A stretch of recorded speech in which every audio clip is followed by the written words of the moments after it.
Indrani ma'am, chat বক্সটা disable করলাম, হ্যাঁ। আচ্ছা স্যার, ঠিক আছে। ওকে, সো গুড আফটারনুন এভরিওয়ান। আশা করি সবাই ঠিক আছেন। তো এই যে ক্লাসটা, এটা ইজেডও 4 ক্লাস হওয়ার কথা, মানে প্র্যাকটিক্যাল যেটা পেপার আপনাদের আছে ফার্স্ট ইয়ারে, ইজেডও 4 প্র্যাকটিক্যাল পেপার। আর সেই পেপারটা সম্পর্কে আমি বিগত একটা ক্লাসে, যেহেতু প্র্যাকটিক্যাল তো আর ডেমনস্ট্রেশন বা এই ধরনের অনলাইন এভাবে কন্ডাক্ট করা সম্ভব নয়, but we are actually focusing on the theoretical part of that practical that you are in, মানে that you are actually having in your syllabus. সেই সিলেবাসের মধ্যে যে সমস্ত প্র্যাকটিক্যাল টপিক গুলো আছে, সেগুলো আমি আগে একটা ক্লাসে যেমন ডিসকাশনের সময় বলেছি যে আপনাদের আছে, প্রথমে আছে ডিসেকশন পার্ট এই পেপারটায়। সেখানে আরশোলা স্যাম্পল ডিসেকশন করার একটা পার্ট আছে, আরশোলা স্যাম্পল ডিসেকশন এবং রিডিউস সিলেবাস অনুযায়ী সেখানে সেই স্যাম্পলের আরশোলা ডিসেকশনের পর তার রিপ্রোডাক্টিভ পার্ট গুলো আমাদের বার করতে হবে, এবং তার কিছু একটা মাইনর ডিসেকশনও আছে আরশোলার আপনাদের সিলেবাসের মধ্যে, that is the mouth parts of the cockroaches. আর তার সঙ্গে অন্যান্য আরো কিছু, যেমন মাছের একটা পিটুইটারি সেটা পর্যবেক্ষণের একটা পার্ট আছে। এই ধরনের কিছু ডিসেকশন গুলো আছে। তার সঙ্গে আপনাদের যে পার্টটা এই পেপারে আছে সেটা হচ্ছে identification of different samples that can be coordinates and that can be non-coordinates as well. এবং তার সঙ্গে আর কিছু আছে যে adaptive feature of few animals, কিছু স্যাম্পল আপনাদের সিলেবাসের মধ্যে অন্তর্ভুক্ত করা হয়েছে, সেই তাদের কি কি, মানে adaptive feature means to cope up with the changing environment around any animal. আশেপাশের পরিবেশগত বিভিন্ন পরিবর্তনের কারণে বা পরিবেশগত নির্দিষ্ট কিছু বৈশিষ্ট্য থাকার কারণে আন্ডারগো ফিউ এভলিউশনারি চেঞ্জেস, কিছু এভলিউশনারি চেঞ্জেস এর মধ্যে দিয়ে তারা কিছু নতুন ফিচার অ্যাডাপ্ট করে। আর সেই ফিচার বা বৈশিষ্ট্যগুলো অ্যাডাপ্ট করার পর তারা কি করে না, সেই পরিবেশের সঙ্গে খাপ খাইয়ে, মানে ন্যাচারাল সিলেকশন যখন হয় তখন তারা যে সার্ভাইভ করতে পারবে, মানে সার্ভাইভাল তাদের হবে সেই মুহূর্তে পরিবেশের মধ্যে, সেটা এনশিওর করে সেই সমস্ত চেঞ্জেস গুলো। তো বিশেষ সেই ধরনের কিছু ক্যারেক্টারিস্টিক সম্পর্কেও আপনাদের এই পেপারে আলোচনা করার বিষয় আছে। এবার অ্যানিমাল স্যাম্পল যখন আমরা আলোচনা করব বা অ্যানিমাল স্যাম্পলের যখন আইডেন্টিফিকেশন করব, সেই ক্ষেত্রে তাহলে আমার তো প্রথমে ট্যাক্সোনমিক্যাল গ্রুপগুলো সম্পর্কে ওয়াকিবহল হওয়া অনেক বেশি জরুরি। মানে আমাদের যে ক্লাসিফিকেশন করা হয়েছে, অ্যাজ ইউ অল নো, যে বডিলি ক্যারেক্টারিস্টিক্স বা অন্যান্য ডিফারেন্ট, তাদের রিপ্রোডাক্টিভ সিস্টেম কেমন, এক্সক্রিটরি সিস্টেম কেমন, অল দিস স্যাম্পলস, মানে এই ধরনের সিস্টেমগুলো কেমন তার উপর নির্ভর করে আমরা জানি যে পরিবেশে অনেক সরল থেকে সরলতম, মানে এককোষী প্রাণী যেমন আছে প্রোটোজোয়ার মতো, তেমন অনেক বেশি কমপ্লিকেটেড সিস্টেম যুক্ত ম্যামালিয়ান স্পিসিসও পরিবেশের মধ্যে আছে। তো এই পুরো গ্রুপগুলোকে ক্লাসিফাই করা হয়েছে ডিফারেন্ট ট্যাক্সাতে, ডিফারেন্ট গ্রুপে, বিভিন্ন ভাবে অ্যানিমেল কিংডমকে ভাগ করা হয়েছে। প্রথমে অ্যানিমেল কিংডম আলাদা আলাদা, যেমন আপনারা জানেন যে লিনিয়ারিয়ান হায়ারার্কি অনুযায়ী বিভিন্ন ট্যাক্সাতে তাদেরকে বৈশিষ্ট্য অনুযায়ী ভাগ করা হয়েছে। ট্যাক্সোনমি কোনো একজন সায়েন্টিস্ট করে গেছেন এবং সেইটা যে ফলো করা হয় মানে আমাদের বইগুলোতে বা আমাদের যখন আমরা ক্লাসিফিকেশন করব তা নয়। ডিফারেন্ট ট্যাক্সোনমিস্ট, ডিফারেন্ট সায়েন্টিস্ট, ডিফারেন্ট এরাতে আলাদা আলাদা নতুন নতুন ক্যারেক্টারিস্টিক্স এর উপর ডিপেন্ড করে বিভিন্ন রকম ভাবে ক্লাসিফাই করেছে, মানে গ্রুপের নামকরণ করেছেন যে এই কোনো একটা অ্যানিমালকে আমি এইভাবে শ্রেণীতে ভাগ করব, তাদের আমি আর কোনো সাব ক্লাস বা উপশ্রেণীতে ভাগ করছি না। আবার কোনো কোনো ট্যাক্সোনমিস্ট তারা সেই অ্যানিমাল গুলোকে শ্রেণীতে রাখার পর আবার তাদের মধ্যে শ্রেণীকে আবার ভাগ করেছেন, হয়তো দুটো বা তিনটে বা আরো বেশি ভাগে সাব ক্লাসের মধ্যে। তো এমন ভাবে ডিফারেন্ট ক্লাসিফিকেশন করা হচ্ছে। আমরা আপনাদের স্টাডি মেটেরিয়ালের যে পার্ট, যেভাবে ক্লাসিফিকেশনটা আছে সেই ক্লাসিফিকেশনটাই ফলো করব। তো সেই ক্লাসিফিকেশন পড়ার ক্ষেত্রে আমি আপনাদের ইজেডও ওয়ান মানে অ্যানিমেল ডাইভার্সিটির যে পেপার আছে সেই পেপারটার মোট 3টে ক্লাস নিয়েছিলাম। আর সেই 3টে ক্লাসের মধ্যে তো পুরো ইন ডিটেল সমস্ত ক্লাসিফিকেশন গুলো স্বাভাবিকভাবেই আলোচনা করা সম্ভব হয়। অ্যানিমাল ক্লাসিফিকেশন করতে গেলে আপনাকে কিন্তু ইজেডও ওয়ান পেপার ভালো করে জানতে হবে। ইজেডও ওয়ান পেপার না জানলে, বা if we don't know how what are the different groups of animals, what are the different aspect of classification, বা ডিফারেন্ট সায়েন্টিস্ট যেটা ফলো মানে যাদেরকে আমরা ফলো করবো ক্লাসিফিকেশনের ক্ষেত্রে, তার জন্য আমার মনে হয়েছে যে ইজেডও ওয়ান পেপারটা আপনাদের বেশি করে জানা দরকার। তো সেজন্য আমি যেটা করব যে ইজেড ওয়ান এর যে সমস্ত গ্রুপ গুলো আছে, যে ক্লাসিফিকেশন গুলো আমি ইন ডিটেল আলোচনা করতে পারিনি গ্রুপ গুলোকে, বা বিভিন্ন যে অ্যানিমেল গ্রুপ গুলো আছে সেই ক্লাসিফিকেশন গুলো দেখিয়ে বা সেটা একটু আলোচনা করে নিয়ে তারপর we will move into the different samples that are included in your syllabus. সেই স্যাম্পল গুলো ইনক্লুড করে কিভাবে এবার তাদেরকে আমরা আইডেন্টিফাই করতে পারি সেইটা আমরা দেখার চেষ্টা করব। So this thing so this EZO four paper is actually, আমি যেভাবে এগোচ্ছি যে this will be a combination of EZO one and EZO four paper, because EZO ওয়ানে আপনাকে ডিটেল ক্লাসিফিকেশন গুলো পড়তে হচ্ছে, দেন ইজেডও ফোর এ প্র্যাকটিক্যাল পার্টে স্যাম্পল গুলো আইডেন্টিফিকেশন করা হচ্ছে। আজকে আমার দুটো ক্লাস আছে, এখন একটা আপনাদের সঙ্গে 5টায়, তারপর 8টায় আপনাদের সঙ্গে আরেকটা আছে, আর কালকে একটা আছে। আমি চেষ্টা করছি কতটা ক্লাসিফিকেশন দেখানো যায়। তারপর if it is possible then in the last class, that is tomorrow, I will try to discuss the different systems that are included in the syllabus in the dissection part. Dissection part যে সমস্ত গুলো আছে সেগুলো নিয়ে যদি আলোচনা করা যায় বা ক্লাসিফিকেশন যেটা হবে সেভাবে করা যাবে। তো প্রথম আমি যে ক্লাসগুলো 3টে নিয়েছিলাম ইজেড ওয়ানে, সেখানে আমি আই থিঙ্ক যেটা প্রোটোজোয়া বা এককোষী প্রাণী যেগুলো আছে তাদের ক্লাসিফিকেশনটা আমরা ডিটেলসে পড়েছিলাম, বাট পরিফেরার ডিটেলস ক্লাসিফিকেশনটা পড়া হয়নি। তো প্রথমে আমি সেখান থেকেই শুরু করি, এসএলএম থেকেই। সো দিস ইজ যেটা যেভাবে ক্লাসিফিকেশন এসএলএম এ করা হচ্ছে আমরা সেটাই ফলো করব, এবং এসএলএমটা যেহেতু বাংলা ভার্সনে আছে আমি সেটাই ফলো করার চেষ্টা করছি। তো পর্ব পরিফেরা, সেটা আপনারা জানেন ক্লাসিফিকেশন মানে সেটা আলোচনা আমরা করেছি। তাদের বেসিক ক্যারেক্টারিস্টিক্স বলতে this animals are porous in nature, তারা এককোষী নয়, they have become multicellular organism, but they don't have yet the distinct systems, মানে তাদের যে নির্দিষ্ট আলাদা আলাদা system, cardiovascular system, lung system, all this things এগুলো কিছুই নেই। This animals are at very primitive stage. তাদের বডির চারপাশে প্রচুর ছিদ্র জাতীয় গঠন থাকতে পারে, and those pores are called as ostia. আর অনেক ক্ষেত্রে এক একটা অ্যানিমাল একটা বড় পোর দিয়ে, একটা বড় পোর দিয়ে বাইরে উন্মুক্ত হয় তার বডিটা, that pore is called the osculum. So this is poriferal animals, তাদের প্রিমিটিভ ক্যারেক্টারিস্টিক্স গুলো মোটামুটি আপনাদের বলা হয়েছে। ক্লাসিফিকেশনটার ব্যাপারে আমরা বেশি ফোকাস করব। বৈশিষ্ট্য ইজ আর মানে যদি অ্যানিমাল, এখানে আপনাদের সিলেবাসে দেখুন যে এদের যে শরীর কাঠামো গুলোকে স্কেলিটাল, মানে এদের মূল যে বৈশিষ্ট্যগুলোকে ভাগ করা হচ্ছে অ্যাকচুয়ালি, মানে অ্যানিমেল গুলোকে ভাগ করা হচ্ছে কয়েকটি বিশেষ ক্যারেক্টারিস্টিক্স এর উপর ডিপেন্ড করে মেইনলি। যেমন দিস শরীরের কাঠামো বা স্কেলিটাল এলিমেন্টের উপর নির্ভর করে মেইনলি বিভিন্ন রকম ভাবে ক্লাসিফিকেশন সায়েন্টিস্টরা করেছেন। যেমন এখানে যে ক্লাসিফিকেশনটা করা আছে, এটা যেমন এই হার্টম্যান 1982, সিমসন 1984, হেসলেট অ্যান্ড বাউরি এসনল্ড ইন 1987, এই সায়েন্টিস্টরা এই রূপরেখাটা তৈরি করেছিলেন। পরিফেরাল পর্বের অ্যানিমেলদের এই ক্লাসিফিকেশনটা ভাগ করেছেন। তো প্রথমেই তারা পুরো পর্ব পরিফেরাকে উপপর্ব, দুটো উপপর্বে ভাগ করেছেন। একটা প্রথম উপপর্ব হচ্ছে সেলুলারিয়া। তো সেলুলারিয়া উপপর্ব, তাদের বৈশিষ্ট্যগুলো কি?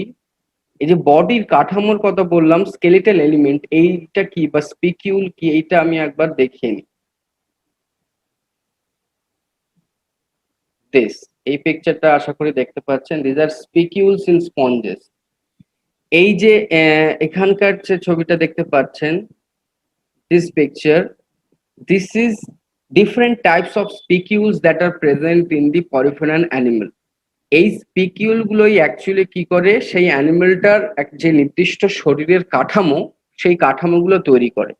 আর এই স্পিকিউলের নেচার উপর নির্ভর করে, মানে সেটা কোন জিনিস দিয়ে তৈরি হবে বা স্পিকিউল গুলোর শেপ কেমন হবে। যেমন এখানে একটা দেখতে পাচ্ছেন ডান দিকের ছবিটায়, দিস ইজ এ মানে আটটা আটটা তার পার্ট আছে, হেক্সাগোনাল একটা স্পাইক এক নেচার আপনারা দেখতে পাচ্ছেন, এটা স্পিকিউল। এই স্পিকিউলটা ক্যালসিয়াম কার্বনেট বা এই ধরনের ক্যালসিয়াম জাতীয় পদার্থ দিয়ে যেমন তৈরি হতে পারে, তেমন সিলিকা জাতীয় বা দিয়েও তৈরি হতে পারে। তো ক্যালকেরিয়াস হলে তাদের একটা আলাদা গ্রুপ থাকবে, সিলিকা দিয়ে তৈরি হলে আলাদা গ্রুপ করা হচ্ছে।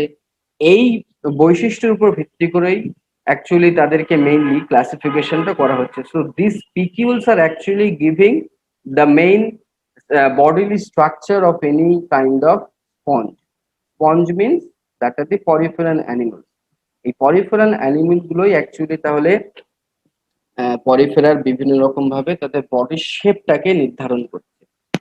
তো সেইগুলোর উপর নির্ভর করে কেমন ভাবে ক্লাসিফিকেশন করা হচ্ছে, যেমন সেলুলারিয়াকে বলা হচ্ছে পৃথক পৃথক কোষ সংঘবদ্ধভাবে শরীরের গঠন করছে। পৃথক পৃথক কোষ মানে তারা আলাদাভাবে অনেকগুলো কোষ, আপনারা জানেন যে structurally and functionally similar cells কি তৈরি করে, তারা কলা তৈরি করে বা টিস্যু তৈরি করে। এই ধরনের টিস্যু জাতীয় কোনো গঠন বা সিনসিটিয়াম নেই। সিনসিটিয়াম মানে জানেন যে যখন কোষ ডিভিশনে, সেল ডিভিশনের সময় অনেক ক্ষেত্রে নিউক্লিয়াসটা ডিভাইড হয়ে যায়, বাট সেলুলার সাইটোপ্লাজমটা ডিভাইড হয় না। তো তার ক্ষেত্রে ডিভিশন হয়ে গেলেও একটা কোষের মধ্যে একের বেশি পরিমাণ নিউক্লিয়াস থাকে, এই ধরনের সেলগুলোকে সিনসিটিয়াম বলে। অনেক ক্ষেত্রে কি হয়, কিছু কিছু এই ধরনের স্পঞ্জ জাতীয় অ্যানিমেলের ক্ষেত্রে এই সিনসিটিয়াম জাতীয় কোষ তাদের শরীরের মধ্যে থাকে, বাট এই উপপর্ব সেলুলারিয়ার ক্ষেত্রে এই ধরনের কোনো কাঠামো নেই। আর অন্যান্য বৈশিষ্ট্যগুলোর মধ্যে তাদের কোয়ানোসাইট, নিউক্লিয়াস যুক্ত বৈশিষ্ট্যপূর্ণ কোয়ানোসাইটটাকে কোয়ানোসাইট, কোয়ানোসাইট আমি আগে ক্লাসে বলেছিলাম যে একটা মানে তাদের শরীরের মধ্যে পুরো যে লেয়ারটা, ভিতরের দিকে লেয়ারটা, সেই লেয়ারের গা বরাবর এই কোয়ানোসাইট সেল, কোয়ানোসাইট এক ধরনের সেল, সেই কোয়ানোসাইট গুলো লাইন থাকে এবং সেই কোয়ানোসাইটের মধ্যে থাকে ফ্লাজেলা। সেই ফ্লাজেলা গুলোই ওই দেহ গহ্বর, মানে স্পঞ্জের দেহ গহ্বরের মধ্যে জলের স্রোতটা কোন দিকে যাবে বা কেমন হবে সেইটা নির্ধারণ করে, এবং তার ফলে তার মধ্যে খাবারগুলো বিভিন্ন জায়গায় মানে মুভ করতে বা অন্যান্য সমস্ত রকম বডিলি ফাংশন নির্ধারিত হয় এই কোয়ানোসাইটের ফ্লাজেলার মুভমেন্টের মধ্যে দিয়ে। তো এই ধরনের বৈশিষ্ট্যগুলো থাকে। এই সায়েন্টিস্ট, এই সিমসন বা হার্টম্যান, এরা এই ধরনের ক্লাসিফিকেশনটা করেছেন। প্রথমে একটা গ্রুপকে তার উপপর্ব সেলুলারিয়াতে ভাগ করে ফেলেছে। আবার সেই সেলুলারিয়া গ্রুপের মধ্যে যেমন অনেক যেমন রুপার্ট বার্নেসের ক্ষেত্রে আমরা দেখবো যে উপপর্ব সেলুলারিয়াতে ভাগ তিনি করেন। তিনি ডাইরেক্ট পরিফেরাকে বিভিন্ন শ্রেণীতে ভাগ করেছেন, যেমন একটা শ্রেণী হচ্ছে ক্যালকেরিয়া, আবার পরের শ্রেণী আলাদা। কিন্তু এক্ষেত্রে আমরা কিন্তু আমাদের এসএলএম এর যে ক্লাসিফিকেশনটা আছে, that is given by Hartman, Simpson and others, সেইটা ফলো করতে গিয়ে আমরা দেখতে পাচ্ছি যে প্রথম গ্রুপটাকে তিনি উপপর্ব সেলুলারিয়াতে ভাগ করছেন। আবার সেই উপপর্ব সেলুলারিয়াকে তিনি আবার একটা শ্রেণীতে, কয়েকটা শ্রেণীতে ভাগ করছেন। যেমন প্রথম শ্রেণী হচ্ছে ক্যালকেরিয়া। অন্তত এই শ্রেণী পর্যন্ত যেন আমাদের ব্যাপারটা ক্লিয়ার থাকে, আমাদের ধারণা। হয়তো উপশ্রেণীটাও পুরোটা আমরা হয়তো মনে রাখতে পারছি না, বাট এই শ্রেণী পর্যন্ত অ্যানিমালের ক্লাসিফিকেশন আমাদের অবশ্যই জানতে হবে।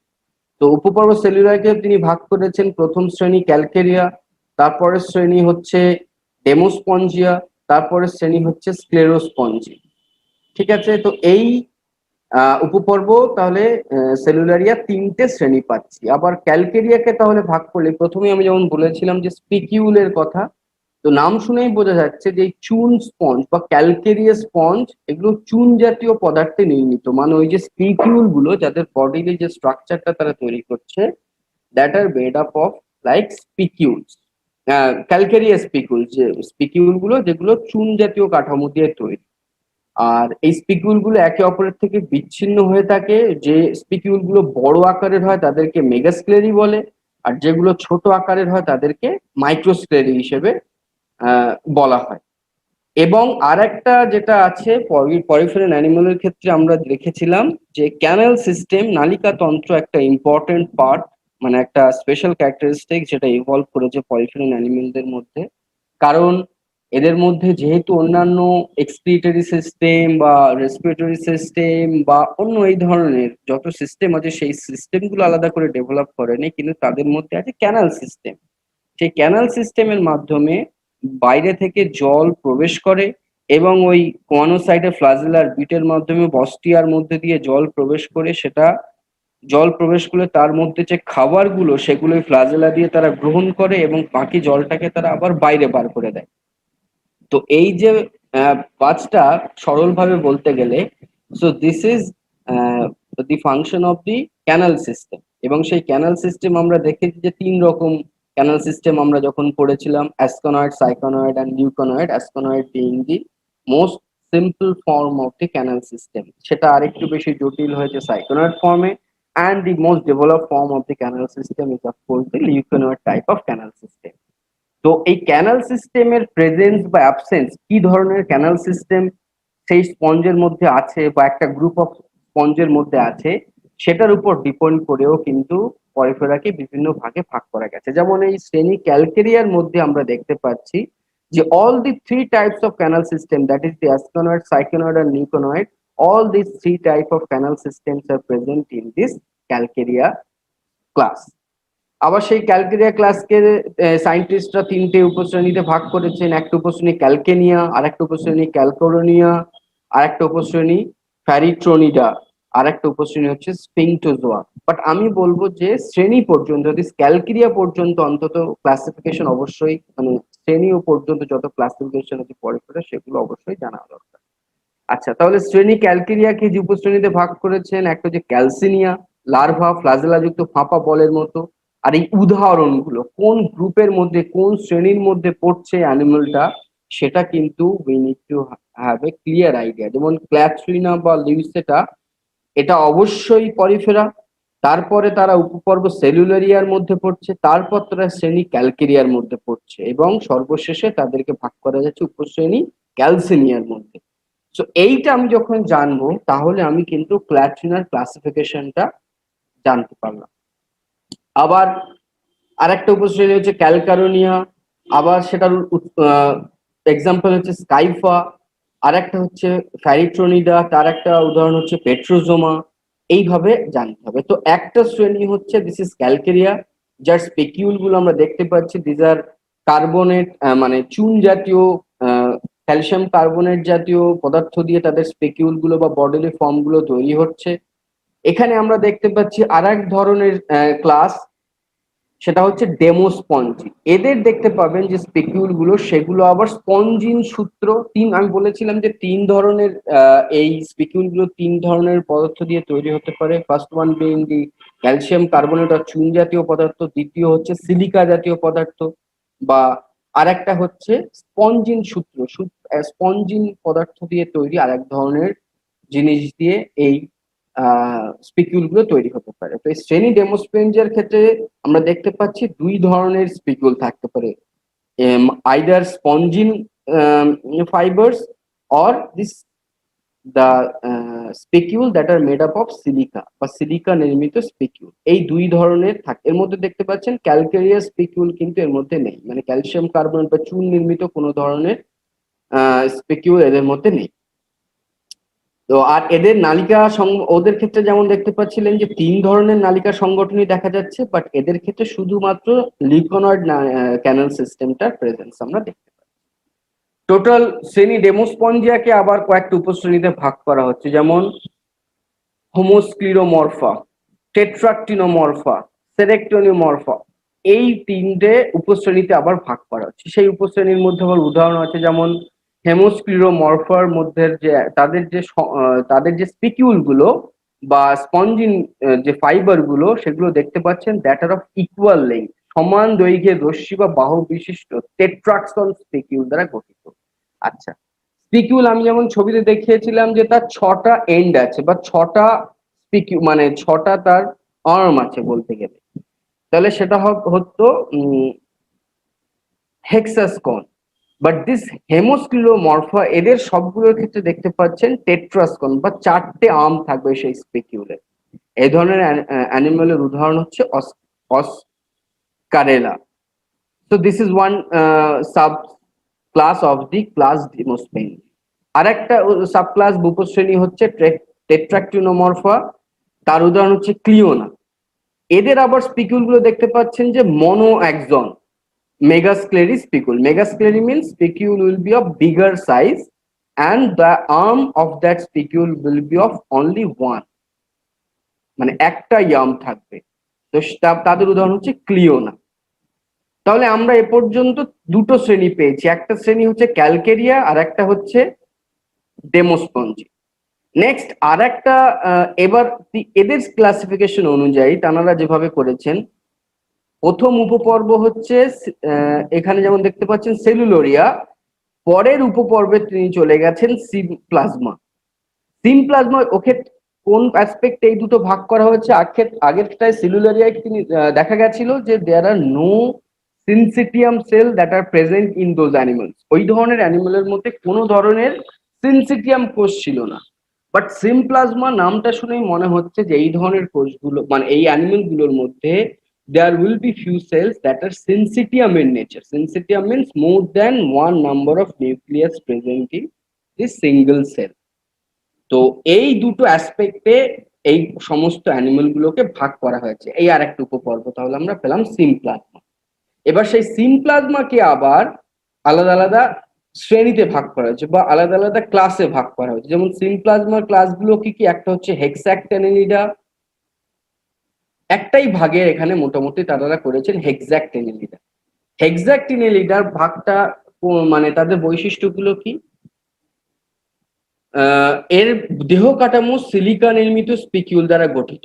তাহলে এদের বডি শুধুমাত্র কিন্তু সিলিকা দ্বারা গঠিত। এদের বডির যে স্পিকিউল গুলো তার মধ্যে না ক্যালকেরিয়াস কোনো গঠন আছে বা কোনো স্পঞ্জিন ফাইবার জাতীয় কোনো গঠন আছে, শুধুমাত্র তাদের দেহ কাঠামো সিলিকা নির্মিত স্পিকিউল দ্বারা গঠিত। আচ্ছা, হেক্সাক্টেনিলিডা নামটা শুনে মনে হচ্ছে তাদের যে স্পিকিউল গুলো 6 red, those will be of 6 red বা 6টি রশ্মিযুক্ত ট্রাইঅ্যাক্সন স্পিকিউল। 6টি রশ্মিযুক্ত ট্রাইঅ্যাক্সন স্পিকিউল হবে হেক্সাক্টেনিলিডার ক্ষেত্রে, এটা একটা বৈশিষ্ট্য। So this is main characteristics of শ্রেণী হেক্সাক্টেনিলিডা। সেই হেক্সাক্টেনিলিডার উপশ্রেণীগুলো কি? একটা হচ্ছে হেক্সাস্টোফোরা। হেক্সাস্টেরোফোরার মধ্যে 6 রশ্মি বিশিষ্ট ক্ষুদ্রাকার হেক্সাস্পার, এই বৈশিষ্ট্য হেক্সাস্পারটা হেক্সাস্টেরোফোরার মধ্যে থাকবে, সেটা কিন্তু আবার উপশ্রেণী অ্যাম্ফিডিস্কোফোরার মধ্যে থাকবে না। সো এই অ্যাসপেক্টে অ্যাকচুয়ালি আমরা দেখতে পেলাম এটা একটা ব্রড ক্লাসিফিকেশন অফ পরিফেরা। সেইখানটা আমরা দেখতে পাচ্ছি যে সম্পূর্ণ পরিফেরান গ্রুপ অফ অ্যানিমালস, যত ধরনের পরিফেরান অ্যানিমাল আছে তাদেরকে হার্টম্যান, সিমসন এই সায়েন্টিস্টরা বা ট্যাক্সোনমিস্টরা তারা মেইনলি দুটো উপপর্বে এই পুরো অ্যানিমাল গ্রুপটাকে ভাগ করেছে। One subphylum is Cellularia, you can see here, and the other subphylum is Symplasma. সেলুলারিয়ার ক্ষেত্রে নাম থেকেই শোনা যাচ্ছে সেলুলারিয়া বা সেল কথাটা এসছে। So this cells are will not be in associated form or তাদের মধ্যে কোনো রকম সিনসিটিয়াম ফর্ম কোনো রকম নেই। যতগুলো সেল সেই অ্যানিমেল গুলোর মধ্যে আছে তার মধ্যে কোনো সিনসিটিয়াম নেচারের সেল নেই। বাট মানে পরের যে উপপর্ব বা সিমপ্লাজমার ক্ষেত্রে কিন্তু সিনসিটিয়াম গ্রুপ অফ অ্যানিমেলস আছে, পরিফেরা আছে। এবার এই পুরো সেলুলারি উপপর্বকে কয়েকটা শ্রেণীতে ভাগ করা গেছে, যেমন ক্যালকেরিয়া, যাদের স্পিকিউল গুলো মেইনলি ক্যালকেরিয়াস নেচারের হয়। পরের শ্রেণীটা হচ্ছে ডেমোস্পঞ্জি, যাদের যে স্পিকিউল গুলো বা বডি কাঠামো যেটা ছবিতে আপনারা দেখলেন সেগুলো হয়তো বা স্পঞ্জিন ফাইবার বা সিলিকা দিয়ে তৈরি হবে, হয় স্পঞ্জিন ফাইবার দিয়ে তৈরি হবে না তো সিলিকা দিয়ে তৈরি হবে। আর একটা এবার এই দুটো শ্রেণীতেই মেইনলি ভাগ করেছেন। আর একটা শ্রেণী আরেকটা ছিল, সেটা হচ্ছে স্ক্লেরোস্পঞ্জি। এটা প্রবাল বা এরা সাধারণত আর আরেকটা অ্যাসপেক্ট যেটা ছিল সেটা হচ্ছে তাদের ক্যানাল সিস্টেম। যেমন প্রথম যে দেখতে পাচ্ছেন যে এই ক্যালকেরিয়ার ক্ষেত্রে 3 ধরনের নালিকা বিন্যাসে আছে, বাট অন্যান্য শ্রেণীগুলোর মধ্যে আবার কিন্তু সমস্তগুলো নেই। তো এই মূল বিভিন্ন রকম অ্যাসপেক্টের উপর পুরো পরিফেরার ক্লাসিফিকেশনটা করা হয়।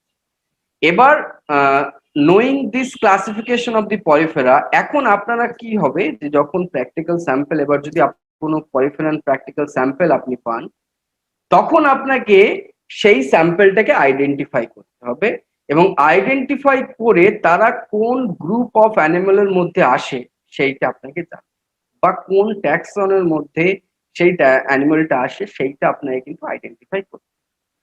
এটা যদি মানে যেমন ভাবে আপনাদের এলসিএস প্রোগ্রাম হয় বা ল্যাবরেটরি কাম ইভালুয়েশন সেশন যখন হয়, আপনারা জানেন যে 12 দিনের একটা প্র্যাকটিক্যাল প্রোগ্রাম হয় একটা নির্দিষ্ট স্টাডি সেন্টারে। সেখানে হলে আপনাকে একদম নির্দিষ্টভাবে এই স্যাম্পল গুলো আপনাকে প্রথমে চিনতে হতো, প্রথমে আপনাকে বিভিন্ন ক্লাসের মধ্যে দিয়ে সেই প্র্যাকটিক্যাল স্যাম্পল গুলোকে চেনানো হতো। তারপর একটা পরীক্ষার দিন আপনাকে কিন্তু সেই স্যাম্পলটাকে আপনার কাছে আননোন হিসেবে থাকতো। যখন আননোন হিসেবে থাকবে, প্রথমে আপনাকে স্যাম্পলটা দেখে আইডেন্টিফাই করতে হবে। এবার আইডেন্টিফাই করার পর প্রথমে সেটা কোন পর্ব পরিফেরার মধ্যে আদৌ পড়ছে কিনা, সেটা যদি পড়ে তাহলে আপনাকে প্রথমে কেন পরিফেরার মধ্যে পড়ছে বা কোন বৈশিষ্ট্যগুলো দেখে আপনি পরিফেরার মধ্যে সেই অ্যানিমেলটাকে রাখছেন সেটা আপনাকে লিখতে হবে। তারপর কোন উপপর্বের মধ্যে আপনি রাখবেন, সেটা যদি উপপর্ব যদি না জানেন তাহলে কোন শ্রেণীর মধ্যে আপনি রাখবেন সেটা আপনাকে ক্লাসিফাই করতে হবে। ফার্স্টে আপনাকে একটা অ্যানিমেল, এই অ্যানিমেলটা দেখানো হলো, দিস অ্যানিমেল। যখন মেইনলি দিস আর মানে পরিফেরানরা মেইনলি দিস আর তো ম্যারাইন অ্যানিমেল, সামুদ্রিক প্রাণী। তো যখন তারা একদম সমুদ্রের মধ্যে থাকে, উপরের ছবিটা যখন দেখছেন তেমন ভাবেই একটা তারা প্রকৃতিতে বা নেচারে ন্যাচারাল ফর্মে তারা এভাবে থাকে। বাট যখন আপনাকে ল্যাবরেটরি স্যাম্পলের মধ্যে থাকবে, সেটা হয়তো এর কোনো একটা পার্ট আপনার একটা জারের মধ্যে প্রিজারভেটিভ দিয়ে সেটা সংরক্ষিত করা থাকবে, আপনার সেটা দেখতে হবে, দেখার পর সেটা আইডেন্টিফাই করতে হবে। তো suppose this is a sycon, right? This is a sycon. Sycon কিন্তু সমুদ্রের পরিবেশের মধ্যে এভাবেই থাকে, এভাবেই দেখতে হয়। তো এই সাইকনটা আপনি দেখলেন, এবার আপনাকে এটাকে আইডেন্টিফাই করতে হবে। আপনি বুঝতে পারছেন দিস ইজ পরিফেরান অ্যানিমেল।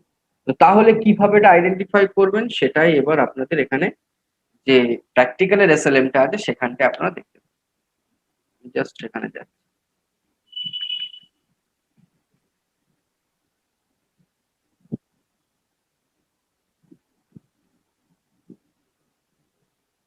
এখানে তো আপনাকে সাইকন বা স্কাইফা এই স্যাম্পলটা দেখানো হয়েছে।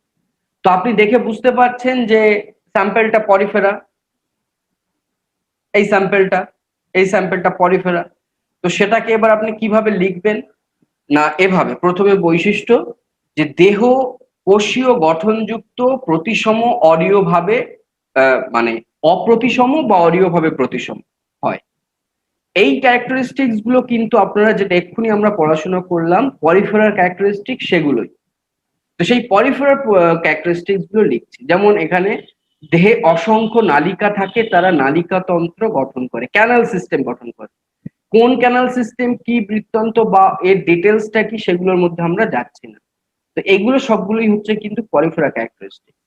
স্পিকিউল যেগুলো আমরা এক্ষুনি আলোচনা করলাম, তাদের যে অন্তঃকঙ্কাল বা আমাদের শরীরের মধ্যে যেমন হাড় দিয়ে বা বোনস আমাদের বডি স্ট্রাকচারটা তৈরি করে, এদের সেই স্পিকিউল গুলো সেই স্ট্রাকচারটা তৈরি করছে। এবার আমি যদি জানি না কোন গ্রুপ, তাহলে আমি টু বি সেফ আমি লিখছি ক্যালকেরিয়াস বা সিলিসিয়াস বা স্পঞ্জিল তন্তু, 3 রকমের জিনিস দিয়েই হয়তো অন্তঃকঙ্কালটা তৈরি। ওকে, এবার আমি জানি যে there R few specific cells that are present only in poriferan animals. What are those cells? Monocytes, amoebocytes, pinacocytes, scleroblast cell.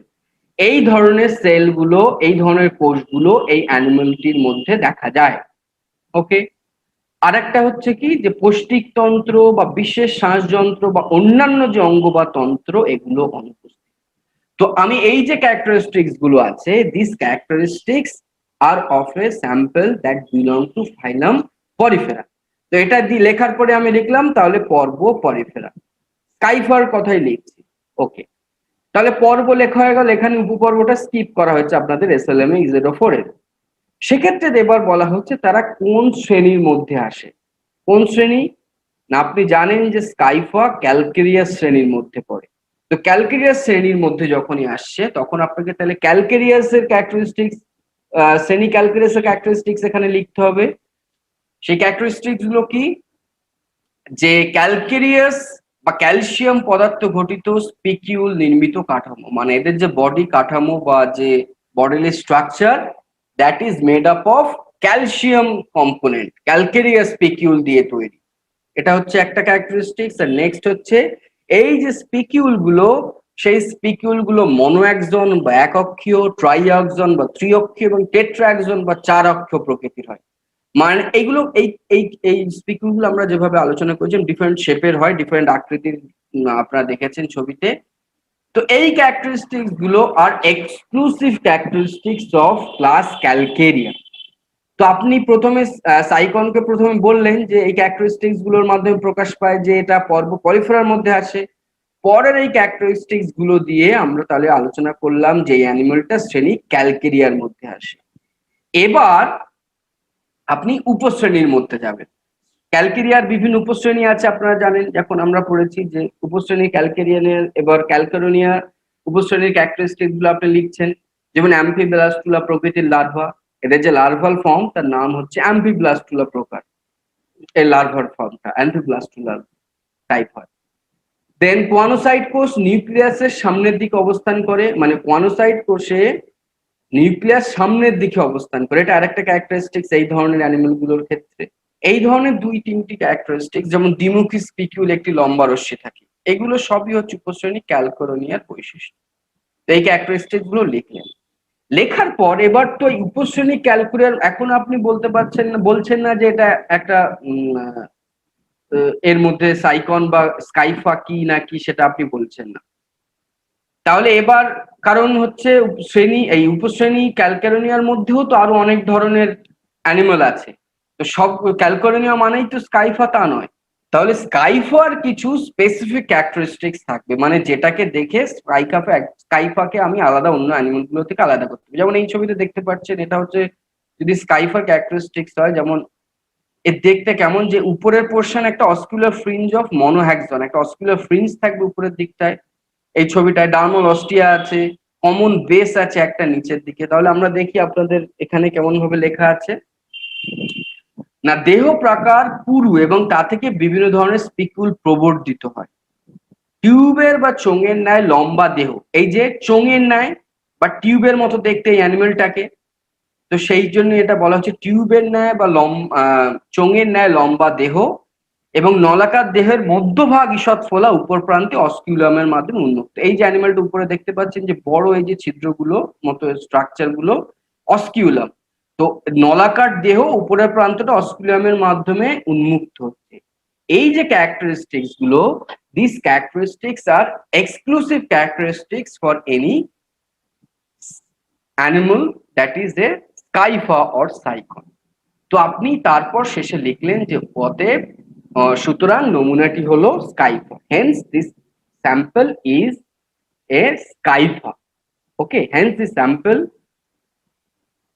Is identified as Scypha. তখন আপনি এটাকে এবার শিওর করলেন যে এইটা এই ক্যারেক্টারিস্টিক গুলোর মাধ্যমে পুরো এই স্কাইফার যে সিস্টেমেটিক পজিশন, তারা কোন কোন গ্রুপে অবস্থান করছে বা কোন কোন ভাবে তাদেরকে আমরা ক্লাসিফাই করছি সেটা আমরা জানি। তো এই পর্যন্ত আমরা তাহলে কি দেখলাম, আমরা ইন ডিটেল পরিফেরার যে ক্লাসিফিকেশনটা জানলাম।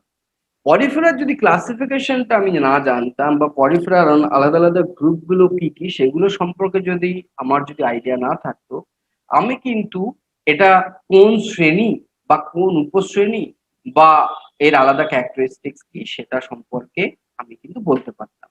এখন আমি কিন্তু জানার পর আমি এনশিওর করতে পারলাম। তেমন ভাবে স্কাইফার বদলে এখানে স্কাইফা তাহলে একটা ক্যালকেরিয়া গ্রুপের অ্যানিমাল বলা হচ্ছে, তেমন ভাবে যদি আপনাকে আমি বললাম যে এই যে স্ক্লেরোস্পঞ্জি গ্রুপের যে অ্যানিমাল একটা আছে, তাদের একটা বা এখানে যদি আপনাকে একটা অ্যানিমাল স্যাম্পল যেমন বলা হচ্ছে ক্লিওনাকে আইডেন্টিফাই করতে হবে, আপনি দেখে চিনতে পেরেছেন যে দিস স্যাম্পল ইজ এ ক্লিওনা, তখন আপনি কি করবেন?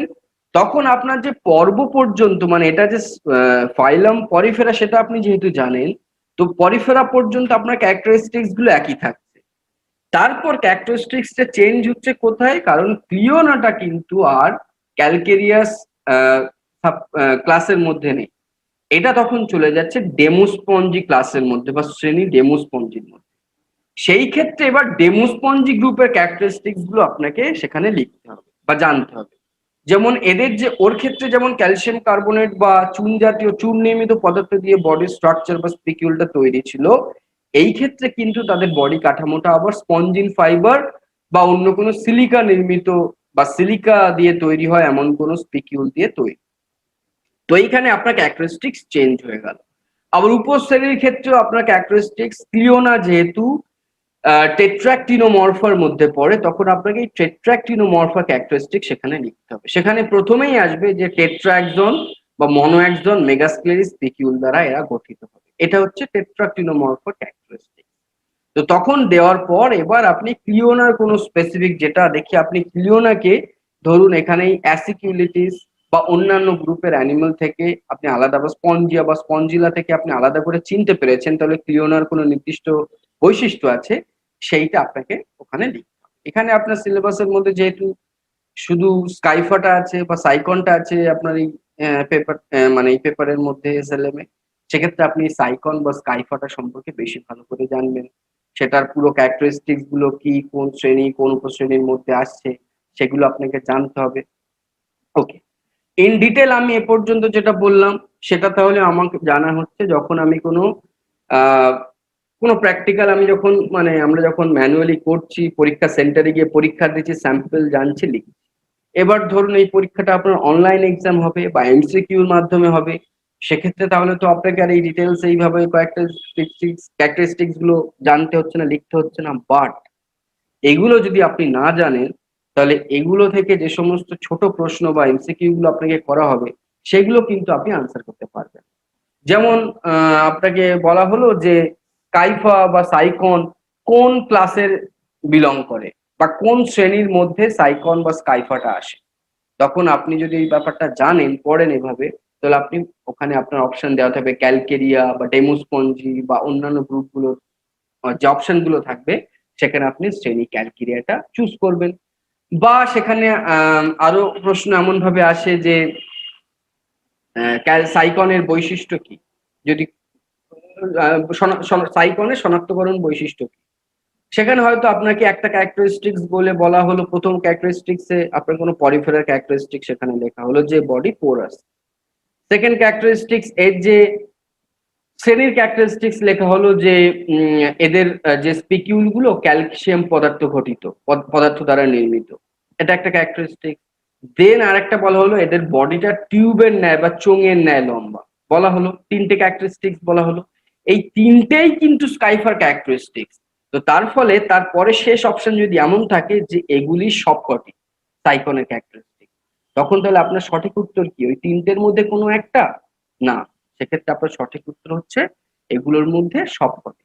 আবার সেক্ষেত্রে এমন হতে পারে যে চারটে আলাদা আলাদা ক্যারেক্টারিস্টিক্স লেখা হলো, তার মধ্যে যে কোনো একটাই অ্যাকচুয়ালি কিন্তু এক্সক্লুসিভ সাইকনের ক্যারেক্টারিস্টিক, তখন কিন্তু আপনাকে সেই ক্যারেক্টারিস্টিক্সটাই সেই অপশনটাই চুজ করতে হবে। যেমন বলা হলো যে কোনটি সাইকনের বৈশিষ্ট্য, কোনটি সাইকনের শনাক্তকরণ বৈশিষ্ট্য বলে বলা হচ্ছে যে এদের তিন চারটে অপশন বলা হচ্ছে যে এদের দেহ স্পিকিউল দ্বারা নির্মিত, একটা অপশন।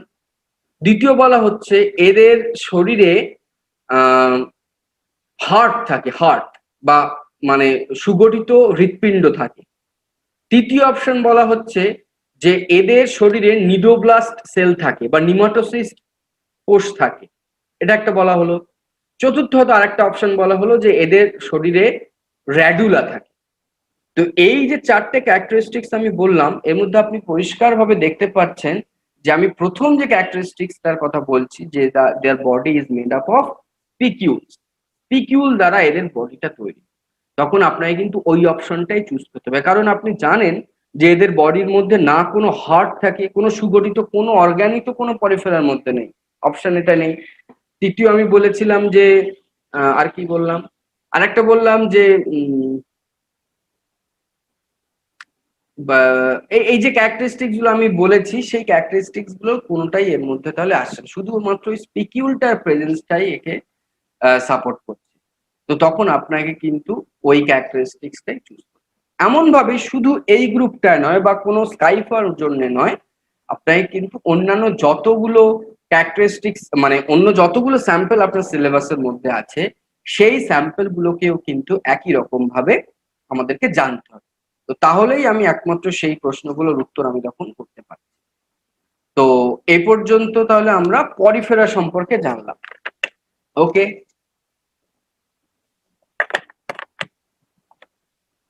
পরিফেরা জানার পর আমরা আরেকটা গ্রুপের মধ্যে আসছি, দ্যাট ইজ ফাইলাম নিডেরিয়া। নিডেরিয়া ফাইলাম সম্পর্কে আমরা তাহলে এবার আলোচনা করি। তো নিডেরিয়া ফাইলাম জানার জন্য আমি প্রথমে ডিটেল জানতে গেলে আমাকে, যেমন এখানে একটা উদাহরণ দেওয়া আছে ওবেলে, ওবেলে একটা নিডেরিয়া। কিন্তু এই ওবেলিয়াটার যে নিডেরিয়া, কিন্তু তারা কোন পর্ব তো বুঝতে পারছি নিডেরিয়া, বাট কোন এই নিডেরিয়ার মধ্যে কোন শ্রেণী বা কি বৃত্তান্ত তার আছে, সেগুলো জানতে গেলে তাহলে আপনাকে আবার কোথায় ফিরতে হবে? সেগুলো জানতে গেলে আপনাকে আবার ইজেডও 1 এ ফিরতে হবে, যেখানে অ্যানিমাল ক্লাসিফিকেশন সম্পর্কে আলোচনা করা হয়েছে। তো সেই পরিফেরার নিডেরিয়ার ক্লাসিফিকেশন আমরা এবার নেক্সট দেখি। নিডেরিয়ার সম্পর্কে ক্যারেক্টারিস্টিক্স গুলো আমি ক্লাসে আলোচনা করেছি যে ফাইসেলিয়া বা সি অ্যানিমন, জেলিফিশ, এই ধরনের অ্যানিমেল গুলো থাকে। এর ক্যারেক্টারিস্টিক্স গুলো এদের মেইনলি এদের বডির মধ্যে যে সিমেট্রি সম্পর্কে আমি প্রথম ক্লাসে বোধহয় আলোচনা করেছিলাম, সেখানে দিস অ্যানিমেলস আর অডিও বা radially symmetrical or they may be biradially symmetrical, sorry দ্বি অডিও ভাবে প্রতিসম। আর অন্যান্য ক্যারেক্টারিস্টিক্স এর মধ্যে এদের শুধুমাত্র দুটি বডি লেয়ার থাকে, that one is the external epidermis and the internal gastrodermis. These two layers that are present in this type of animals, and in between these two layer, another layer is present, that is acellular mesoglial layer. মেসোগ্লিয়ার একটা layer থাকে, সেটা অকোষীয়, তার মধ্যে কোনো কোষ বা এই ধরনের অন্যান্য জাস্ট একটা গ্লিয়াল একটা স্ট্রাকচার সেখানটায় থাকে। আর এদের বডির মধ্যে তো কোনো সিলোম থাকে না, যেটাকে আমরা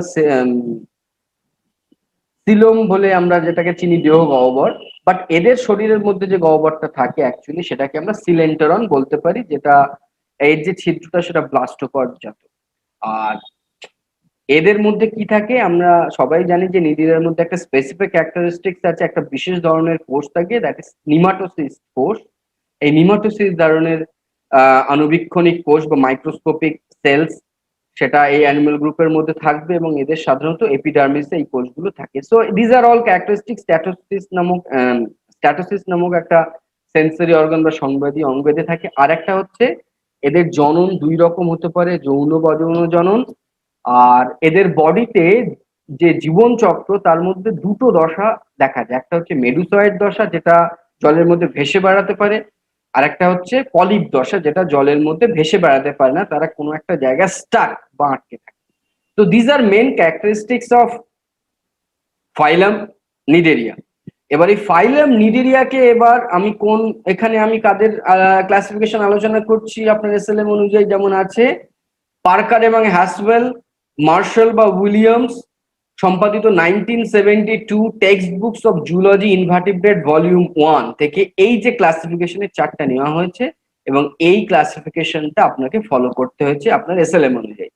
তো সেই ক্লাসিফিকেশন মানে এই সায়েন্টিস্টরা বা এই ট্যাক্সোনমিস্টরা এই ক্লাসিফিকেশনটা করেছে, সেই ক্লাসিফিকেশন যদি আমি ফলো করি, তো the whole phylum Cnidaria is classified into or 3 classes: class Hydrozoa, class Scyphozoa and class Anthozoa. এই তিনটে ক্লাসে বা শ্রেণীতে সম্পূর্ণ ফাইলামকে ভাগ করা হয়। তার মধ্যে আপনারা দেখতে পাচ্ছেন যে আবার এই অ্যান্থোজোয়া যে শ্রেণীটা আছে, দিজ আর মোস্টলি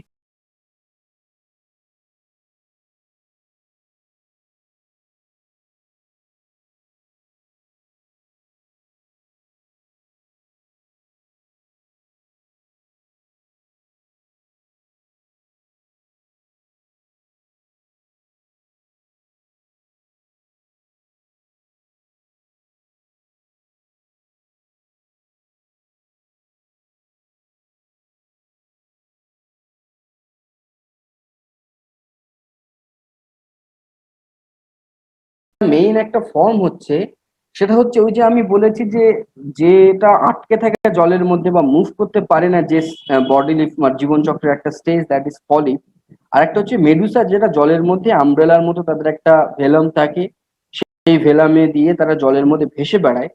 তো এই পলিপ আর মেডুসা, এই দুটো দশার কোনটি অ্যাকচুয়ালি আছে সেই অ্যানিমেলের মধ্যে উপস্থিত, তার উপর নির্ভর করে ব্রডলি এই শ্রেণীর ক্লাসিফিকেশনটা বা ক্লাসগুলোকে ডিভাইড করা হয়। প্রথমটা হচ্ছে হাইড্রোজোয়া। এদের ক্যারেক্টারিস্টিক্স হচ্ছে এরা অ্যানিমেল গুলো তারা একা একা যেমন ভাবে বসবাস করতে পারে, আবার তারা দলবদ্ধভাবে একটা কলোনি ফর্ম করেও তারা জলের মধ্যে, জলের তলে, মেনলি এরা তো সব জলজ প্রাণী বা ম্যারাইন অ্যানিমেল, সামুদ্রিক প্রাণী। তো তারা জলের মধ্যে এই এককভাবে অবস্থান করছে অথবা দলবদ্ধভাবে অবস্থান করছে। ওকে, যেটা আমি বললাম যে ব্রডলি এদের বেশিরভাগ অ্যানিমেল গুলোই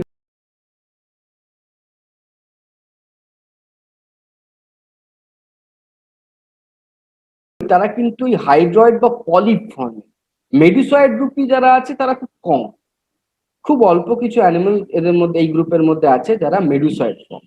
আর কি ক্যারেক্টারিস্টিক্স আছে, সিলেন্ট্রনের অগ্রস্থ একটোডাম দ্বারা ঘেরা স্টোমোডিয়াম অংশ নেই। স্টোমোডিয়াম মানে যে পার্টটা থেকে মুখটা তৈরি হয়, তো সেই মুখমণ্ডলের পার্টটা সিলেন্ট্রনের সামনের পোর্শনের স্টোমোডিয়াম অংশটা এদের মধ্যে নেই। এগুলো হচ্ছে ক্যারেক্টারিস্টিক্স। আর মেসোগ্লিয়া যে সেটা অকোষীয়, মেডুসা ক্ষুদ্রাকৃতির, পরিধি বরাবর অন্তর্ভাগ যুক্ত থাকে ভেলাম বলে। আর মুখছিদ্র যেটা পোর্শনটা, তার চারপাশে কর্ষিকা আছে। বেশিরভাগটা সামুদ্রিক জলে থাকে, মানে তারা নোনা জলে পাওয়া যায়। বাট কিছু কিছু স্পিসিস এর মধ্যে আছে, এই গ্রুপের মধ্যে এমন আছে যারা মিষ্টি জলে বা স্বাদু জলেও পাওয়া যায়। তো এটাই হচ্ছে মেইন শ্রেণী হাইড্রোজোয়ার বৈশিষ্ট্য এইগুলো। উদাহরণ কি, এই উদাহরণগুলো আপনাদের জানতে হবে। একটা হচ্ছে হাইড্রা ভালগারিস, আর একটা হচ্ছে ওবেলিয়া জেনিকিউলাটা। So this is one class of the phylum Nidaria, শ্রেণী হাইড্রোজোয়া, যার এই সমস্ত ক্যারেক্টারিস্টিক গুলো আপনি পাচ্ছেন। আরেকটা শ্রেণী হচ্ছে স্কাইফোজোয়া। যেমন আগেরটায় এই যে যখনই আপনি হাইড্রোজোয়া পড়ছেন সেখানে দেখছেন বেশিরভাগই পলিপ ফর্মের। স্কাইফোজোয়ার ক্ষেত্রে যেমন দেখতে পাচ্ছেন প্রধানত এরা মেডুসা রূপী প্রাণী, এরা কিন্তু জলে ভেসে বেড়ানো অ্যানিমেল। এই যেমন আপনার হাইড্রার ছবি আপনার একটু ইমাজিন করলেই পাবেন যে হাইড্রা একটা জায়গায় স্টাক হয়ে আছে, একটা জায়গায় জলের মধ্যে আটকে আছে। বাট এই মেডুসয়েড ফর্ম এর মধ্যে যে অ্যানিমেল, যেমন অরেলিয়া বা পাইলেমা পুলমো, এই ধরনের যে অ্যানিমেল গুলো, তারা কিন্তু জলের মধ্যে ভেসে বেড়ায়, এরা মেডুসয়েড রূপী। সিলেন্ট্রনে একই রকম ভাবে কোনো স্টোমোডিয়াম নেই, কিন্তু গ্যাস্ট্রিক উপবৃদ্ধি আছে, মানে গ্যাস্ট্রিক পার্ট থেকে, মানে সিলেন্ট্রন থেকে একটা পার্ট বাইরের দিকে বেরিয়ে আছে। জেলির মতো মেসোগ্লিয়ায় কিছু অ্যামিবোসাইট আছে। আগের গ্রুপটায় দেখবেন কোনো কোষ নেই, অকোষীয়, বাট এর মধ্যে কিছু অ্যামিবোসাইট জাতীয় সেল কিন্তু আছে। আর হচ্ছে মেডুসার পরিধি বরাবর কোর্সিকা আছে, অনুপ্রস্থ বিভাজন দ্বারা মেডুসা উৎপন্ন করে। সকল প্রাণী সামুদ্রিক, এর ক্ষেত্রে কেউ কিন্তু কোনো প্রাণী কিন্তু স্বাদু জলে বা মিষ্টি জলে বা পুকুরের জল বা এই ধরনের জলে আপনি পাবেন। So this is exclusive characters. These are the exclusive characteristics of class Scyphozoa. উদাহরণ হচ্ছে অরেলিয়া। লাস্ট ক্লাস যেটা এর ক্ষেত্রে আছে সেটা হচ্ছে শ্রেণী অ্যান্থোজোয়া।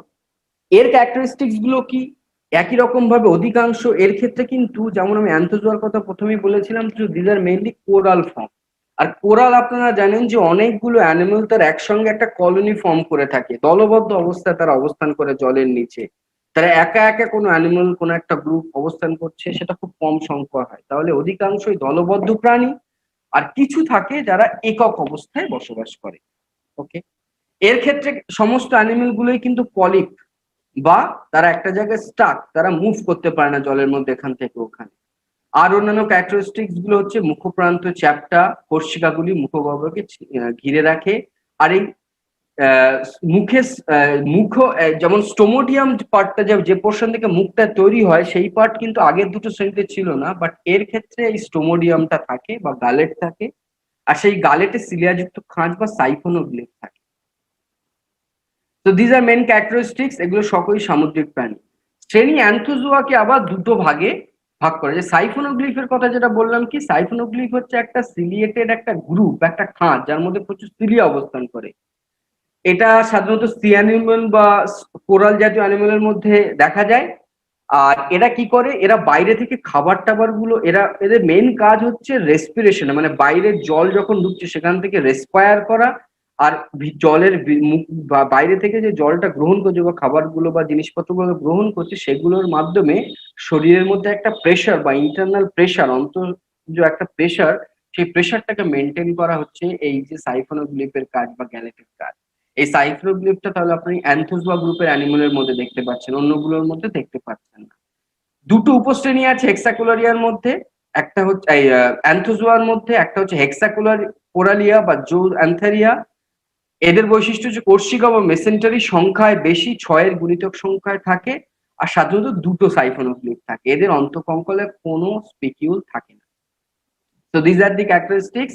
এর এক্সাম্পল হচ্ছে অ্যাডামসিয়া বা অ্যাস্ট্রামাগিয়া, এই ধরনের যে সমস্ত অ্যাস্ট্রামগিয়া, এই ধরনের যে অ্যানিমেল গুলো, সেই অ্যানিমেল গুলো এই উপশ্রেণী হেক্সাকোলারিয়ার মধ্যে থাকে। আর অক্টাকোরালিয়ার মধ্যে নাম শুনে বোঝা যাচ্ছে কোর্সিকা মেসেন্টারি সংখ্যায় কম, সাধারণত 8টি থাকে। কোর্সিকা বা মেসেন্টারি 8টা থাকার জন্য নাম হচ্ছে অক্টাকোরালিয়া। এদের উদাহরণ হচ্ছে টিউবিপোরা বা কোরালিয়াম, এই ধরনের যে অ্যানিমেল গুলো হচ্ছে তারা উপশ্রেণী অক্টাকোরালিয়ার মধ্যে পড়ে। আমি জাস্ট একটা উদাহরণ, যেমন আপনার এই নিডিরিয়া গ্রুপের মধ্যে একটা উদাহরণ যেমন হচ্ছে ওবেলিয়া অ্যানিমেল, ওবেলিয়া। তাহলে ওবেলিয়া দেখতে হচ্ছে দিস টাইপ, মানে অরিজিনালি যখন আপনি ছবি তুলছেন এই ধরনের দেখতে, সেটাকে এবার ব্রড করে ছবি এঁকে এভাবে বাঁদিকে যে পোর্শনটা দেখানো হয়েছে, ডান দিকে সেটা দেখানো হয়েছে। এই ধরনের অ্যানিমেল গুলো হচ্ছে ওবেলিয়া। তো এই ওবেলিয়া আপনি দেখলেন, চিনলেন, এবার আপনি ক্যারেক্টারিস্টিক্স লিখছেন কিভাবে। প্রথমে আপনি জানেন যে this animals are part of phylum Cnidaria. তো আপনাকে নিডেরিয়া গ্রুপের অ্যানিমেলের বৈশিষ্ট্যগুলো লিখতে হবে, যেমন নিমোটেসিস থাকবে, পলিপ বা মেডুসা 2 রকমের দশা থাকে, আর দেহ অরীয়ভাবে প্রতিসম, দ্বিস্তরযুক্ত বা ডিপ্লোপ্লাস্টিক। এই ডিপ্লোপ্লাস্টিক এই ক্যারেক্টারিস্টিক্স গুলো আপনি লিখলেন। তো এই ক্যারেক্টারিস্টিক্স গুলো লেখার পর আপনি লিখলেন যে this animal is belong to phylum Cnidaria. নিডেরিয়ার পর আপনি জানেন যে অ্যানিমালটা হাইড্রোজোয়া গ্রুপ, যেখানে আপনি এক্ষুনি দেখলেন হাইড্রোজোয়া টাইপের অ্যানিমাল। তো হাইড্রোজোয়া অ্যানিমালের বৈশিষ্ট্যগুলো আপনাকে লিখতে হবে যে সমস্ত পূর্ণাঙ্গ প্রাণীটি পলিপয়েড ফর্মে থাকে, শাখাযুক্ত কলোনি থাকে, আর মেডুসা ভেলামে পেশি থাকে, মেটাজেনেসিস দেখা যায়। এই ক্যারেক্টারিস্টিক্স গুলো হচ্ছে শ্রেণী হাইড্রোজোয়া। তো এই ক্যারেক্টারিস্টিক্স গুলোর পর আপনাকে এবার এই ওবেলিয়ার স্পেসিফিক, মানে ওবেলিয়া অন্য অ্যানিমাল গুলো থেকে ওবেলিয়াকে কোথায় আলাদা করছে সেই ধরনের কিছু ক্যারেক্টারিস্টিক্স লিখতে হবে। যেমন এদের কলোনিটি একটি সাধারণ অক্ষ অসংখ্য জুঅয়েড বহন করে, পলিপ মেডুসা উভয় থাকে। জুঅয়েড মানে এই যে ক্যারেক্টার যেগুলো এখানে আমি ছবিতে যদি দেখাতে পারি, এই ডান দিকের ছবিটা দেখতে পাচ্ছেন, যের মধ্যে বিভিন্ন ফর্ম আছে, হাইড্রান ফর্ম, গণ, পলিপয়েড, মানে বিভিন্ন আলাদা আলাদা ফর্ম, জুঅয়েড ফর্ম, যেটা আপনারা, আমি আশা করি যখন আলাদা আলাদা এই যে পার্ট গুলো তার আলাদা আলাদা ফাংশন করে, কিছু কিছু জুঅয়েড মানে কিছু কিছু পার্ট তারা খাবার তৈরিতে সাহায্য করছে, খাবারের কিছু পার্ট দিয়ে তারা রিপ্রোডাকশন করছে, এইভাবে তারা, যেমন এই গণথিক্যাল পার্ট, এই পার্ট গুলো দিয়ে, এই বার্ডস গুলো দিয়ে তারা মানে রিপ্রোডাকশন করছে। তো এই ক্যারেক্টারিস্টিক্স গুলো পুরোটাই আমরা যখন ওভিলিয়ার শারীরবৃত্তীয় বৈশিষ্ট্য আপনাদের সিলেবাস আছে তখন আমি এটা আলোচনা করেছিলাম যে বিভিন্ন টাইপের এদের বডিলি অর্গানাইজেশন আছে। তো এই যে ক্যারেক্টারিস্টিক্স গুলো কিন্তু ওবেলিয়া ছাড়া অন্য কোনো অ্যানিমেলের মধ্যে নেই।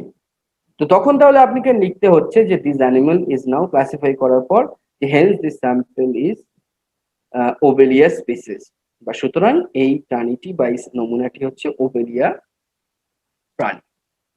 সো দিস ইজ অ্যাবাউট, আমরা দুটো ফাইলাম সম্পর্কে তাহলে এখানে দেখলাম। মানে আমি প্র্যাকটিক্যাল জানতে গেলেও আমাকে কিন্তু এই থিওরিটিক্যাল পার্টটা জানতে হচ্ছে। একটা হচ্ছে পরিফেরা, যার ডিটেল ক্লাসিফিকেশন আমরা এখন পড়াশোনা করলাম, আর তারপর আমরা ফাইলাম নিডেরিয়া সম্পর্কে একটা ডিটেল আলোচনা করলাম। আর দুটো অ্যানিমাল, যেমন হচ্ছে সাইকন যেটা পরিফেরা, সেটাকে আমরা কিভাবে আইডেন্টিফাই করবো সেটা দেখলাম। আর এক্ষেত্রে আমরা ওবেলিয়া অ্যানিমালটাকে কিভাবে আইডেন্টিফাই করছি, তাকে কিভাবে সিস্টেমেটিক পজিশনে রাখছি, সেই পার্ট দুটো আলোচনা করলাম। I think this is now কিছুটা হলেও আমি ক্লিয়ার করতে পেরেছি। তো ওকে, আই উইল, মানে এই ক্লাসে আমি এই পর্যন্ত স্টপ করব। নেক্সট আবার যখন আমি 8টার সময় আপনাদের সঙ্গে মিট করব, সেখানে আমরা দেখবো আমরা আবার অন্যান্য গ্রুপ, যে মোলাস্কা বা অ্যানিলিডা, এই ধরনের গ্রুপগুলো আমরা কিভাবে আলোচনা করতে পারি। এগুলো অ্যাকচুয়ালি আপনারা কিন্তু দেখুন, এগুলো একটা ব্রডলি যখন আপনি দেখছেন বিভিন্ন গ্রুপগুলোকে, আপনার মাথায় একটা ধারণাটা সেই অ্যানিমেল সম্পর্কে ক্লিয়ার হচ্ছে বা সেই গ্রুপগুলো সম্পর্কে ক্লিয়ার হচ্ছে। তো এমসিকিউ আসতে পারে এখান থেকে যে কোনো রকম, যদি এমসিকিউ পরীক্ষা হয়, আর যদি ব্রড আপনাকে এলসিএস হয় কোনো মানে যেমন ভাবে এলসিএস হয়, সেখানেও কিন্তু আপনাকে এভাবে অ্যানিমাল স্যাম্পলকে আইডেন্টিফাই করতে হবে। ওকে, তো আই থিঙ্ক আমরা আবার 8টার সময় আমাদের আরেকটা এই ক্লাসগুলো আছে সেখানে। এবার যদি এখানে যে পার্টগুলো এ পর্যন্ত হয়েছে সেই সম্পর্কে যদি কিছু জানার বোঝার থাকে তাহলে কেউ প্রশ্ন করতে পারে কিছু জানার থাকলে। আমি কি আনমিউট করব স্যার তাহলে? হ্যাঁ হ্যাঁ, 5 মিনিট করে দিন। আচ্ছা ঠিক আছে।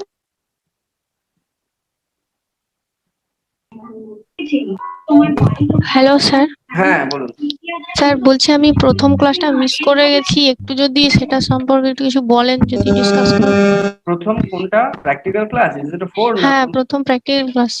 প্রথম প্র্যাকটিক্যাল ক্লাসে আমি ডিটেল আলোচনা করেছিলাম যে কোন পার্টগুলো আছে।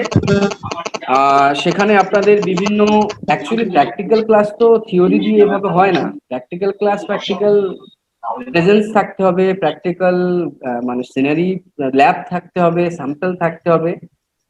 তো সেই জায়গা তো আমরা এখন পৌঁছতে পারছি না। We are virtually doing practical class literally. তো সেই ক্ষেত্রে আমি আলোচনা করেছিলাম যে বিভিন্ন ডিসেকশন গুলো করতে গেলে কোন মানে ডিসেকশন আপনাদের যেগুলো আছে সেগুলো করার জন্য কোন জিনিসগুলো ধারণা আপনাদের থাকতে হবে, ডিসেকশন বিভিন্ন পার্ট গুলো কি সে অ্যানিমেলের সেটা সম্পর্কে জানতে হবে। আর তারপর আমি এই স্যাম্পল গুলো সম্পর্কেই আলোচনা করছিলাম যে এগুলো কিভাবে আইডেন্টিফাই করা যায়। কিন্তু এখন আমরা ব্রডলি সেটা পড়ছি যে আমরা প্রথমে আমরা ইজেডো 1টাও বেশি ক্লাস করার সুযোগ পাই না, সেই জন্য ইজেডো 1টার সঙ্গে এটা কোরিলেট করে পড়াতে। ওকে স্যার বলছিলাম এক্সামের ব্যাপারটা একটু বলতে পারবেন স্যার? হ্যাঁ, এক্সামের ব্যাপারে আপনাদের খুব তাড়াতাড়ি নোটিফাই করা হবে, আপনারা পড়াশোনা করতে থাকুন। ওকে ওকে স্যার প্র্যাকটিক্যাল পরীক্ষা সম্বন্ধে একটু জানতে চেয়েছিলাম, মানে হ্যাঁ কি হ্যাঁ, ওই পরীক্ষা সম্পর্কে সবকিছু নোটিফিকেশন আসবে, ওয়েবসাইট সবাই ফলো করতে থাকো। মানে প্র্যাকটিক্যাল পরীক্ষায় যে প্রশ্নগুলো আসবে মানে সেই সম্বন্ধে সেটাই আমি বললাম তো, এতক্ষণ আমি সেগুলো আলোচনা করছিলাম যে প্র্যাকটিক্যাল যদি মানে যেমন ভাবে প্র্যাকটিক্যাল এলসিএস এর মাধ্যমে যেটা হয় প্রোগ্রাম, পুজোর সময় যেটা 12 দিনের প্রোগ্রাম থাকে, সেখানে হলে আমরা এই স্যাম্পল গুলো যেভাবে করতাম, দেখতাম, চিনতাম, তারপর সেটাকে আইডেন্টিফাই হয়ে পরীক্ষা হতো, আমাদের লিখতে হতো ক্যারেক্টারিস্টিক গুলো। আর যদি যদি ভার্চুয়ালি মানে যদি সেখানে সেরকম ভাবে এলসিএস না হয়, যদি এমসিকিউ মাধ্যমে যেভাবে পরীক্ষা হচ্ছে অনলাইন এক্সাম, সেখানে এই সমস্ত জায়গার যে কোনো জায়গা থেকে কোনো একটা প্রশ্ন আসতে পারে যে কোন গ্রুপে বিলং করে, কি দেখে অ্যানিমেলটাকে চেনা যাচ্ছে, বা এই ধরনের কোশ্চেন এখান থেকে আসতে পারে। এমসিকিউ যেমন হয় মাল্টিপল চয়েস কোশ্চেন। স্যার সিনসিটিয়ামটা একটু বলবেন? সিনসিটিয়াম হচ্ছে যে সমস্ত আমরা জানি এক একটা মানে নর্মাল সিচুয়েশনে একটা কোষের মধ্যে একটা নিউক্লিয়াস থাকে, অনেক ক্ষেত্রে একটা সেলের মধ্যে কোনো কারণে দুটো বা তার বেশি যদি নিউক্লিয়াস থাকে, those cells are called syncytium sell.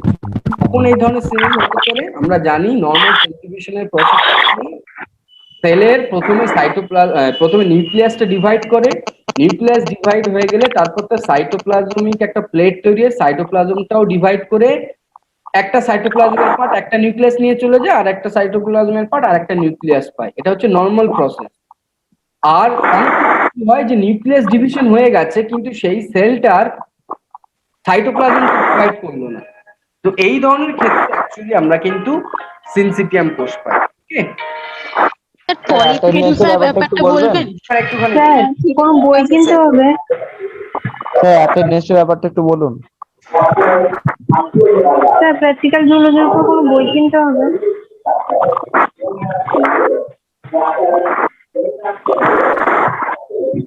আরো কি বলছিলে একটু বলুন। স্যার অ্যাটেন্ডেন্সের ব্যাপারটা একটু বলুন না। অ্যাটেন্ডেন্স? হ্যালো স্যার পলিফেজের হ্যাঁ স্যার ব্যাপারটা